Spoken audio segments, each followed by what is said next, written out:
Some members of the media use their platforms to push their own personal bias and agenda to control exactly what people think. And this is extremely dangerous to our democracy.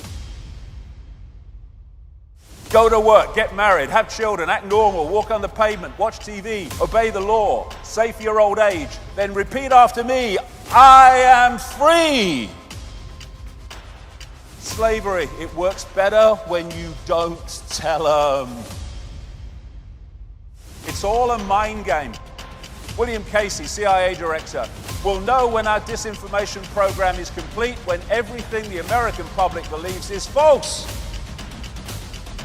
They don't call it television programming for nothing. What if all you ever knew was a lie?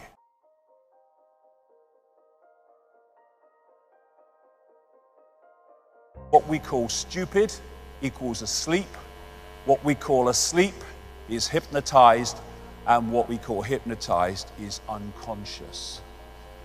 We have been systematically put into a state of unconsciousness so that we cannot see what we are part of and what we are experiencing, though that is changing and changing fast. Until you make the unconscious conscious, it will direct your life and you will call it fate.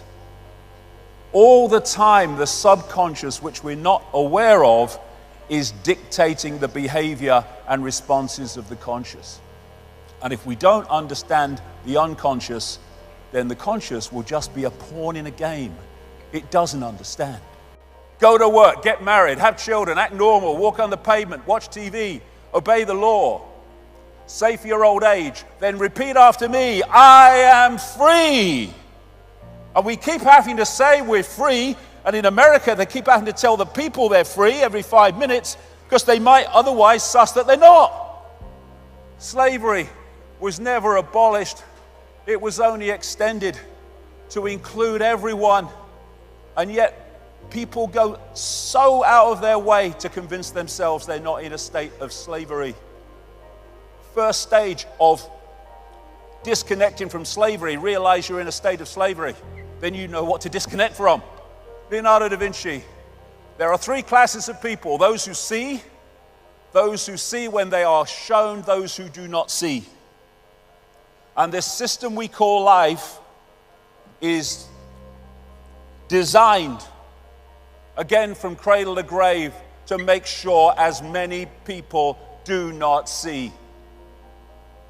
And that's what I call the perception deception. These are three major CIA people. William Casey, CIA director, will know when our disinformation program is complete when everything the American public believes is false. The CIA owns everyone of any significance in the major media. William Coley, CIA director. Deception is a state of mind and the mind of the state. James Angleton, infamous CIA operative. It's all a mind game. They don't call it television programming for nothing. It tells you what to wear, what to eat, what to think, what to love, what to fear, who to ridicule, who to condemn. One of the saddest lessons of history is this: if we've been bamboozled long enough, we tend to reject any evidence of the bamboozle.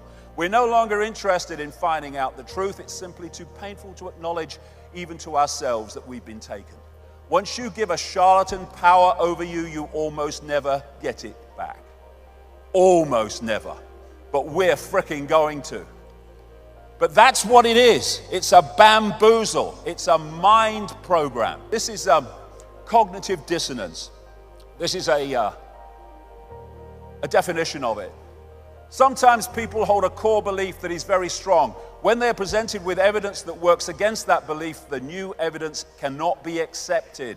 It would create a feeling that is extremely uncomfortable called cognitive dissonance.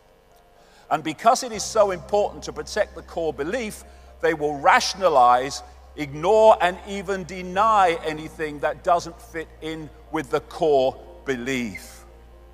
Mark Twain, it's easier to fool people than to convince them they have been fooled. Why? Because they don't, understandably, want to realize they've been fooled, but it's a wonderful thing to realize you've been fooled. It's a great gift because from that point you will not be fooled any longer. It's a wonderful gift. This is another fundamental aspect of the bamboozle. It's called Stockholm Syndrome, a psychological phenomenon in which hostages express empathy and have positive feelings towards their captors, sometimes to the point of defending them. And this scene from the first Matrix movie captured the Stockholm Syndrome so perfectly. You have to understand, most of these people are not ready to be unplugged, and many of them are so inert, so hopelessly dependent on the system, that they will fight to protect it. And this great man, Giordano Bruno, it is proof of a base and low mind for one to wish to think with the masses or the majority, merely because the majority is the majority. Truth does not change because it is or is not believed by a majority of the people.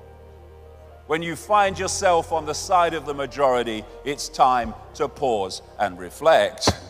Why? Because history shows us that invariably the majority are always following a cul-de-sac or a dead end. Mahatma Gandhi, many people, especially ignorant people, want to punish you for speaking the truth, for being correct, for being you. Never apologize for being correct or being years ahead of your time. If you're right and you know it, speak your mind, speak your mind. Even if you are in a minority of one, the truth is still the truth. Birds born in a cage think flying is an illness. What you've been brought up with is your normal, however bloody mad it may be. What we're looking at is what I call bubble people. Bubble people. They live in a bubble of perception and reject anything outside of that perception. Thus, they stay in the bubble.